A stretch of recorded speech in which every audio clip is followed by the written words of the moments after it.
Look at that smug face. You know, never trust somebody who always smiles. But Sethos does give me the perfect opportunity to discuss an idea that's been stewing a long time. And it involves hourglasses and eye symbolism, even the fake sky. This theory also builds nicely on existing ones. Thus far, I haven't found reason to amend most claims I've made. Spoiler warning, if you haven't completed the quest listed, or finished Imaginarium Theater, this is your chance to make a quick getaway. We have two characters so far that have an hourglass for their constellation, those being Lisa and Sethos. In fact, the release of Sethos helped me put the rest of the pieces together. These Electro users actually have a few things in common. Electro visions, they're affiliated with Sumeru's academia, and they've had encounters with knowledge that is likely not open for the public to see. For Lisa, the whole reason why she stopped studying in Sumeru and became an ordinary librarian at Mondstadt is because she was scared of the price one would be asked to pay for unlimited knowledge, as well as seeing the lengths people would go to for erudition. Now, Sethos is the current manager of the Temple of Silence, and like Lisa, he has a mildly negative opinion about scholars, mainly that they're far too stubborn. It's not that strange, but I find it odd that his character stories don't tell us much. Also, he harasses Hat Guy, and where there may be something to it, it's also really funny. The Keeper of Secrets harasses the one guy who isn't really supposed to exist? Kinda reminds me of Hu Tao's relationship with Chi-Chi. So, both Lisa and Sethos are associated with mysterious truths and secrets. But don't get me wrong, the hourglass is not a bat signal for secrets. Genshin already has one, and that's the rose. A couple of side notes here.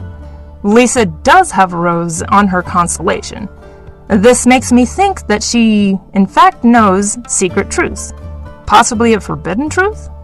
And Sethos has an hourglass, but is actually an Egyptian cartouche, which is a name tag in hieroglyphic carvings or tablets, kinda similar to an army dog tag or plaque. Likely Hermanubis' name. Now, the hourglass, as the name says, is normally used as an old-fashioned icon for time. But in Genshin, it doesn't just mean time. Lisa's constellation is Latin for time flies, and Sethos's translates to measuring wisdom, which time and wisdom don't have much in common, until you remember our little Hydro Funky buddy in Nahida's second story quest. They tell us that time is needed for evolution, and time equals growth, and growth is accumulated experience and knowledge over a period of time. Combine that with the fact that the Archon of Wisdom, Nahida, wears an hourglass. Yes, I know most see it as a chain because of the scene in the Sanctuary of Surasthana, and that she was held prisoner there. However, think about this. Nahida creates chains with her skill. She links enemies together, but it doesn't look like this. Rather, the chains look like vines. Why would she use two images for chains? Actually, recall for a second that the sanctuary wasn't even made by Nahida. Ruka Devata made it for the purpose of meditation, which meditation is either a way to clear one's mind or the process of organizing and connecting information learned. Now, I'm gonna go ahead and say Ruka used the sanctuary for the latter, because knowledge only becomes wisdom when knowledge is applied to light. For instance, you may know that a street is designated for cars, but wisdom is knowing that walking on the street is dangerous because you can get hit by a car. One other thing to note is that Ruka shares this hourglass motif with Nahida. It's even in the same spot, just decked out with more decals.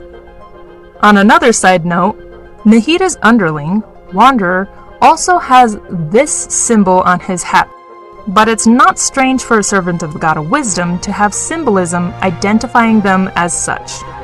But wait, there's more! Because Deshret also used hourglass symbolism.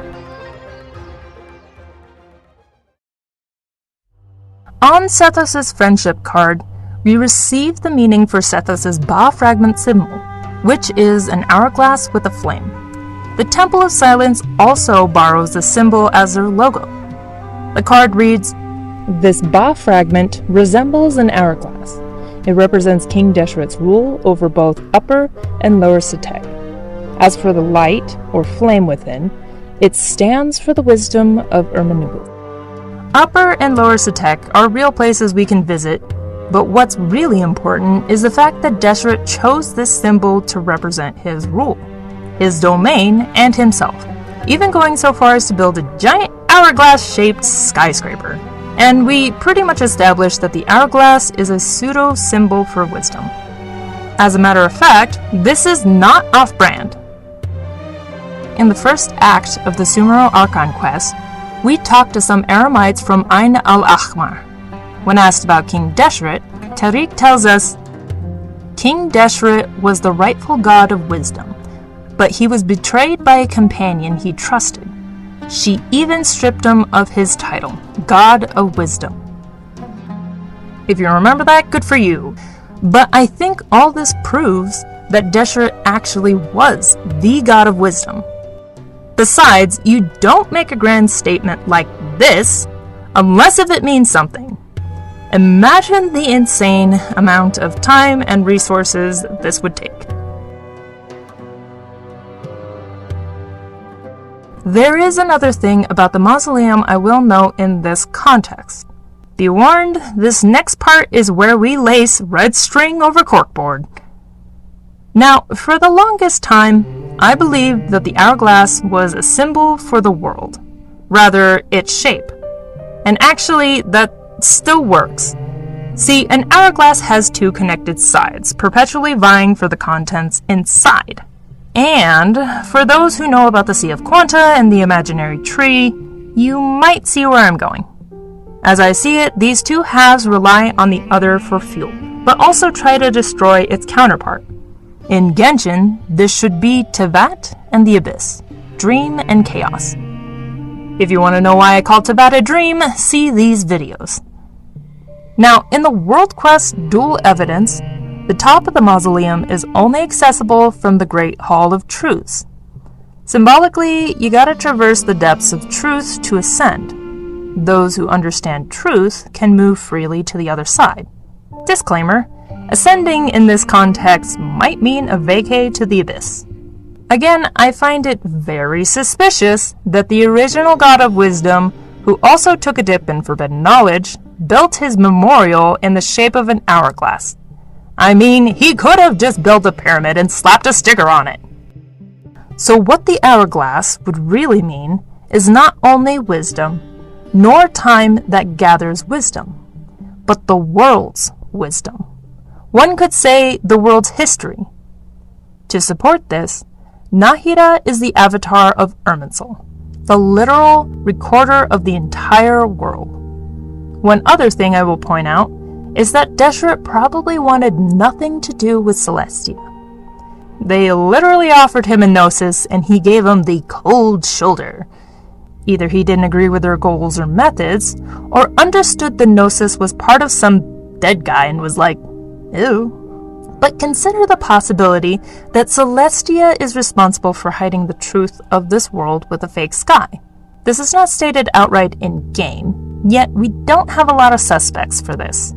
And here's where Deshret's other icon comes into play, and that's the black star with an eye. Specifically the eye. Now, Genshin is littered with eye symbolism like a glitter bomb exploded, but there are only a few that are important for this theory. One of those being the Raiden Shogun's. Her elemental skill is called the Baleful Omen, and it takes the shape of an eye with an electro sigil inside.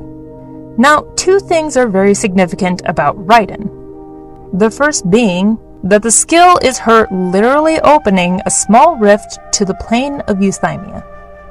The second being this line she favors. Zhongli tells us this. Eternity is the closest to the heavenly principles. You see, I never understood the meaning of that line until version 4.7 with the release of Imaginarium Theater. In the last acts of the theater, I took one look at this celestial sky and was completely horrified to see this rift. Shock and terror. That was my candid reaction. When you look all the way across, you'll realize this rift is in the shape of a gigantic eye. And in the middle, the iris is a swirling vortex, just like Raiden's skill. A rift in space that appears in the shape of an eye with a symbolic vortex. Yes, I know that's the electro symbol, but side by side, they both just look like a vortex. Then think about Scaramouche's Unreconciled Stars event, when he saw the fake sky.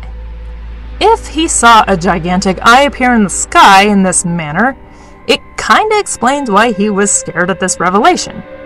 Piero was the one who sent him on this mission. And more than that, the book Parent Harry also tells of a crimson moon revealing itself to be a gigantic, horrified eye. This is also the same book that Piero recommended to Arlecchino. Maybe the fake sky just unzipped over the moon. And on the other side of the rift is a swirling sea of darkness, likely the abyss. And since the old god of wisdom, our boy Deshret, uses both hourglasses and this eye of truth, yes, that's what I'm calling it now, to symbolize himself, it's a shame he isn't around. The dude probably knows the answer to life, the universe, and everything. And the fact that Barbeloth is casually dropping lore hints in her Imaginarium book is, well, really not that surprising. In fact, Alice and friends have been giving us hints about future events since the Golden Apple Archipelago.